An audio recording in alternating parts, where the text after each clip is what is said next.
जय हिंद दोस्तों, रक्षा खन्ना के चैनल में आपका स्वागत है। दोस्तों कैसे हैं आप? उम्मीद करता हूं कि आप अच्छे होंगे। दोस्तों आज के इस वीडियो में मैं आपको कुछ महत्वपूर्ण जानकारियां दूंगा।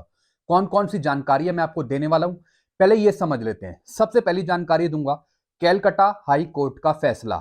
जी हाँ दोस्तों, पेंशनर्स के लिए एक फैसला आया है कैलकाटा हाई कोर्ट का।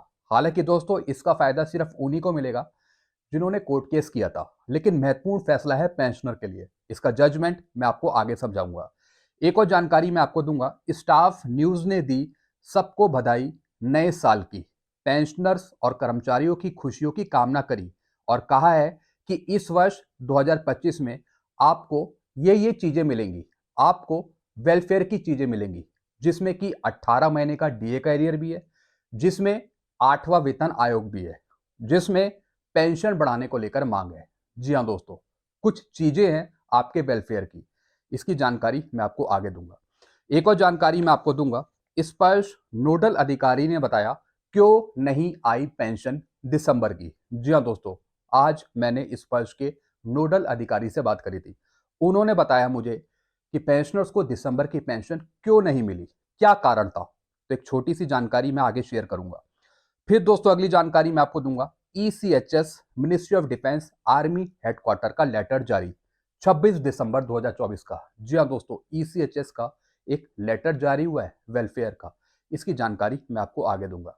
फिर दोस्तों अगली जानकारी मैं आपको दूंगा, पेंशनर के सवालों के जवाब। जी हाँ दोस्तों, जैसा आपको पता है हर एक दिन मैं पेंशनर के सवालों के जवाब देता हूँ। तो दोस्तों आज भी मैंने कुछ क्वेश्चंस लिए हैं, उसके जवाब मैं आपको आगे समझाऊंगा। तो दोस्तों बस यही जानकारी है जो मैं आपको देने वाला हूं, इसलिए इस वीडियो को आप शुरू से लेकर आखिरी तक देखिएगा। वीडियो में आगे बढ़ने से पहले एक छोटी सी अपील कर रहा हूं, अगर आप पहली बार मेरा चैनल देख रहे हैं या फिर ये वीडियो देख रहे हैं तो आप मेरा चैनल सब्सक्राइब भी कर सकते हैं, जिसका नाम है रक्षित खन्ना, क्योंकि ऐसी जानकारियां, सही जानकारियां आपको मिलती रहती है इस चैनल के माध्यम से।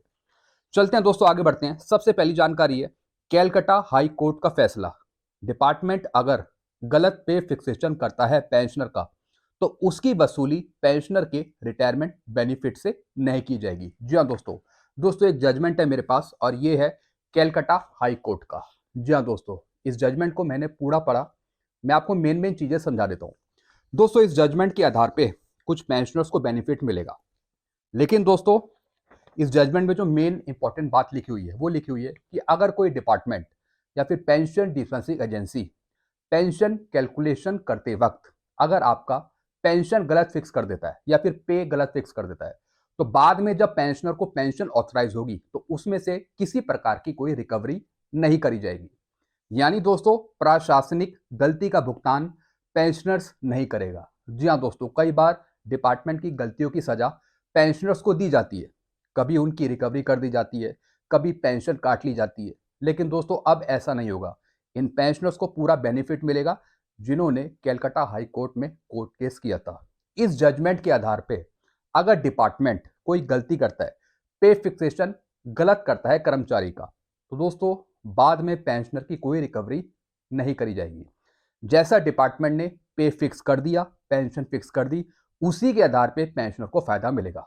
एक पैसे की भी रिकवरी नहीं करी जाएगी पेंशनर की। तो दोस्तों इस जजमेंट के आधार पे पेंशनर्स को फायदा मिलेगा और आगे चलकर यह भी हो सकता है कि केंद्र सरकार इस पे एक जनरल ऑर्डर निकाले, यानी डिपार्टमेंट की गलतियों की सजा पेंशनर्स को ना दी जाए, ऐसा जनरल ऑर्डर केंद्र सरकार निकाले। क्योंकि दोस्तों ऐसे बहुत से ऑर्डर देखने में आते हैं जिसमें पेंशनर की कोई गलती नहीं होती लेकिन पेंशनर की रिकवरी होती रहती है। तो दोस्तों उसको रोकने के लिए कोई सख्त कदम उठाना होगा। तो दोस्तों एक अच्छा फैसला है कैलकाटा हाई कोर्ट का, ये जजमेंट आप मेरे से ले सकते हैं और समझ सकते हैं। चलते हैं दोस्तों अगली जानकारी की तरफ। स्टाफ न्यूज ने दी सबको बधाई नए साल की। पेंशनर्स और कर्मचारियों की खुशियों की कामना करी है और कहा है कि इस वर्ष 2025 में आपको ये चीजें मिले। जी हाँ दोस्तों, एक स्टाफ न्यूज की वेबसाइट है जो सरकारी लेटरों की खबर देती है। जी हाँ दोस्तों, ये पूरी वेबसाइट है। इन्होंने सबसे पहले आप सबको बधाई दी है नए साल की। जी हाँ दोस्तों, मैं भी आप सबको नए साल की बधाई देता हूँ। आपका परिवार हमेशा खुश रहे, स्वस्थ रहे। अब दोस्तों स्टाफ न्यूज ने क्या क्या चीजें बताई हैं 2025 में, क्या क्या चीजों की शुरुआत होनी चाहिए। सबसे पहले उन्होंने बताया उज्जवल भविष्य के लिए 8वां वेतन आयोग। जी हाँ दोस्तों, उज्जवल भविष्य के लिए आपको 8वां वेतन आयोग मिले।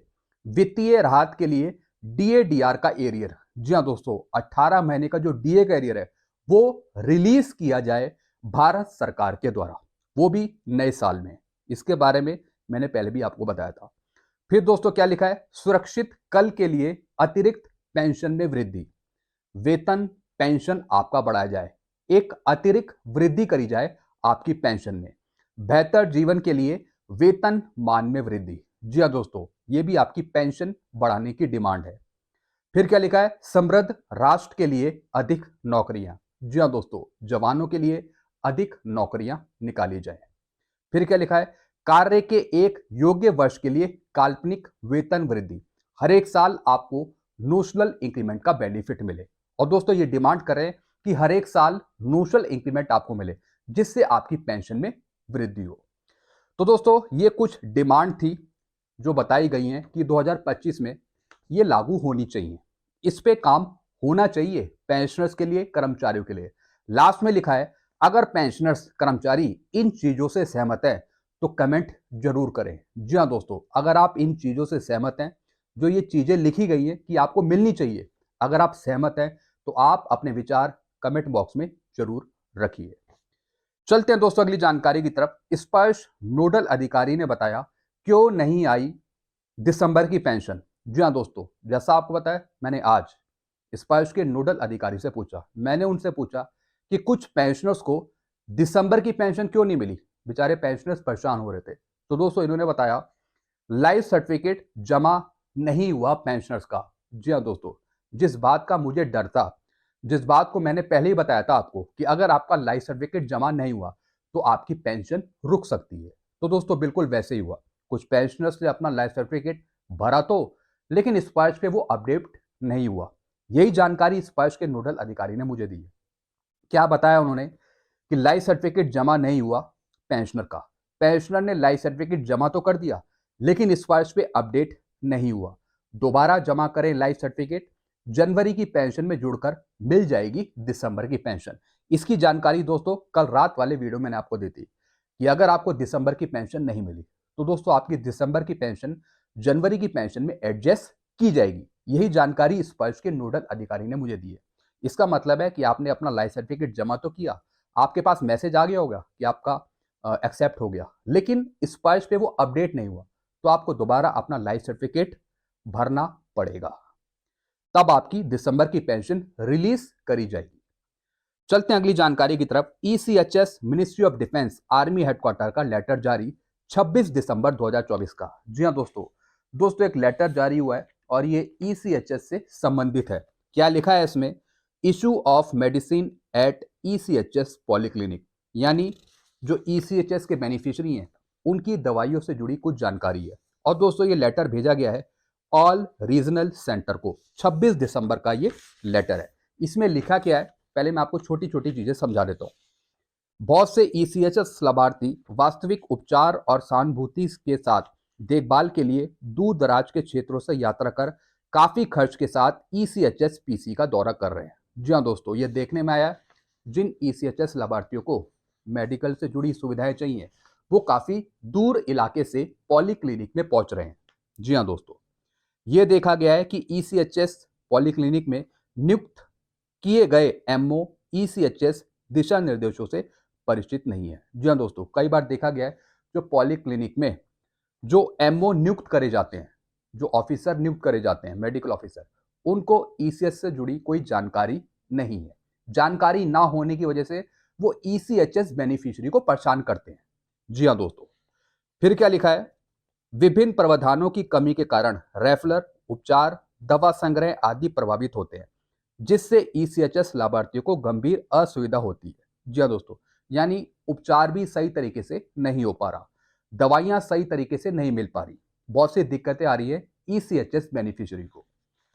फिर क्या लिखा है, यह सूचित किया जाता है कि सभी नए चिकित्सा अधिकारियों को मरीजों से बातचीत करने या किसी अधिकृत अनुरोध को अस्वीकार करने से पहले ईसीएचएस दिशा निर्देशों से पूरी तरह परिचित होना चाहिए। जी हाँ दोस्तों, अब दोस्तों कई अधिकारी होते हैं, मेडिकल अधिकारी, उन्हें कोई जानकारी नहीं होती है लेकिन वो ईसीएचएस के बेनिफिशियरी से बात कर लेते हैं, कोई गलत जानकारी दे देते हैं।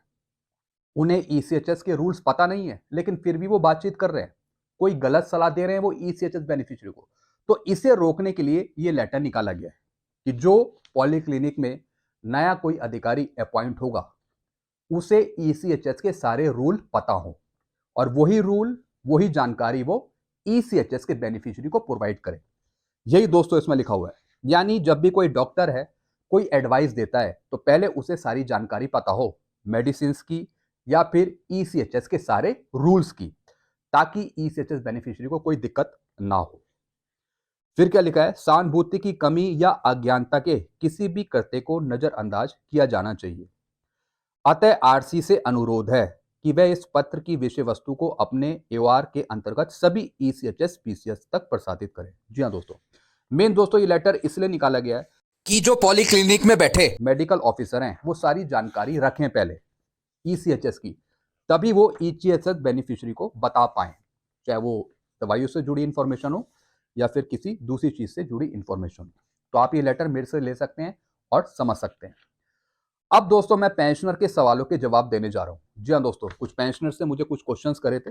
सबसे पहला दोस्तों क्वेश्चन करते हैं यहाँ पे बिहारी शर्मा जी। ये क्या लिखते हैं, सर प्लीज बताएं कि कैसे पता चले कि मेरे फादर को ऑनरी मिला है या नहीं मिला। सही जानकारी कैसे मिले, क्योंकि रिकॉर्ड ऑफिस कई बार बेवकूफ बनाते हैं। जी हाँ दोस्तों, कई बार नोटिस में आता है कि पेंशनर शिकायत तो करते हैं रिकॉर्ड ऑफिस में, लेकिन कई बार रिकॉर्ड ऑफिस आपको बेवकूफ बनाता है। जी हाँ दोस्तों, आपकी प्रॉब्लम सॉल्व नहीं करता। ऐसी एक बिहारी शर्मा जी हैं जो लिखते हैं कि हमें कैसे पता लगेगा कि मेरे फादर को ऑनरी मिली है या नहीं मिली है। दोस्तों जब भी आप रिटायर होते हो उसके बाद किसी ओकेजन के दिन आपको ऑनरी मिलती है, उसके साथ दोस्तों एक सर्टिफिकेट भी जारी किया जाता है, एक अवार्ड जारी करा जाता है ऑनरी का। तो दोस्तों उसके बेस पर आपको पता लग जाता है कि आपको ऑनरी मिली है। इसके लिए दोस्तों शायद ये इनके बेटे हैं, इनको नहीं पता, अपने फादर से दोस्तों एक बार ये कंसल्ट करेंगे, वो सर्टिफिकेट ढूंढेंगे जिस पे ऑनरी दी गई है पेंशनर को। इस तरीके से दोस्तों ये पता कर सकते हैं। एक अवार्ड है दोस्तों, ये पेंशनर को पता ही रहता है कि उनको मिला या नहीं मिला, बल्कि एक सर्टिफिकेट भी जारी होता है इसका। चलते हैं दोस्तों अगली जानकारी की तरफ। यहाँ पे राम सिया शर्मा जी लिखते हैं, 30 जून 2015 का एओसी सेंटर से रिटायर किया हूँ, एसीपी हवलदार से। मेरा इंक्रीमेंट जुलाई का मिलना चाहिए या नहीं। हर साल मुझे 1 जुलाई को इंक्रीमेंट मिलता था। जी हाँ दोस्तों, ये नोशल इंक्रीमेंट की बात कर रहे हैं। ये रिटायर हुए 30 जून 2015 को। जी हाँ दोस्तों, इनका एक नोशल इंक्रीमेंट बनता है 1 जुलाई 2015 का।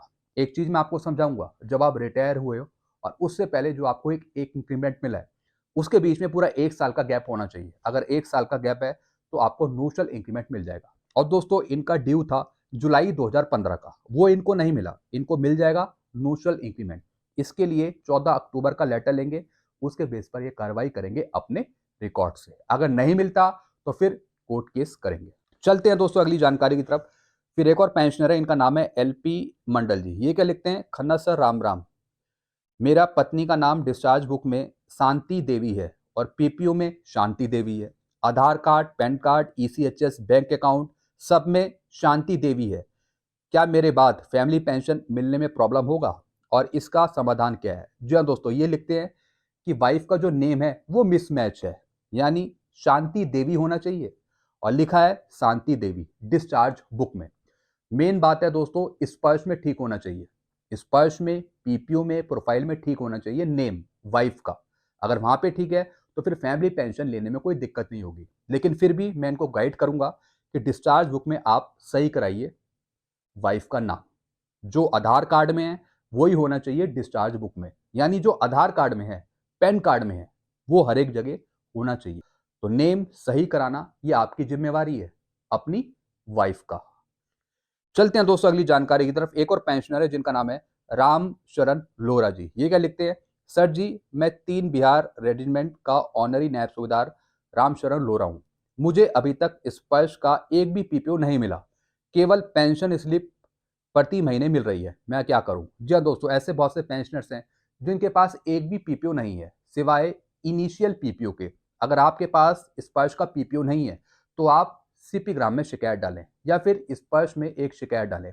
आपको कोई ना कोई पीपीओ लेना पड़ेगा स्पर्श के थ्रू। जी हाँ दोस्तों, अगर आप स्पर्श से पेंशन ले रहे हैं, स्पर्श पे माइग्रेटेड पेंशनर हैं, तो आपको एक पीपीओ चाहिए स्पर्श का, कोई सा भी पीपीओ होना बहुत जरूरी है। आप पेंशन तो ले ही रहे होंगे ना, OROP 1 की, 2 की या फिर 3 की। अगर आप पेंशन ले रहे हैं स्पर्श से, तो स्पर्श से आप PPO निकलवाइए स्पर्श में शिकायत डालकर। फिर दोस्तों एक और पेंशनर है जिनका नाम है राम प्रहलाद यादव। ये क्या लिखते हैं, जिसको 15 साल पूरे हो चुके हैं, क्या उसको कटा हुआ पैसा वापस मिल सकता है? नहीं दोस्तों, जिनके 15 साल पूरे हो चुके हैं उनकी रिकवरी भी बंद हो चुकी है, उनको फुल पेंशन मिल रही है। भारत सरकार को वो 15 साल तक पैसा दे चुके हैं, उनका पैसा वापस नहीं किया जाएगा बिना कोर्ट के ऑर्डर के। जी हाँ दोस्तों, अभी भारत सरकार का ऐसा कोई रूल नहीं है कि वो पैसा आपको वापस दे दिया जाए।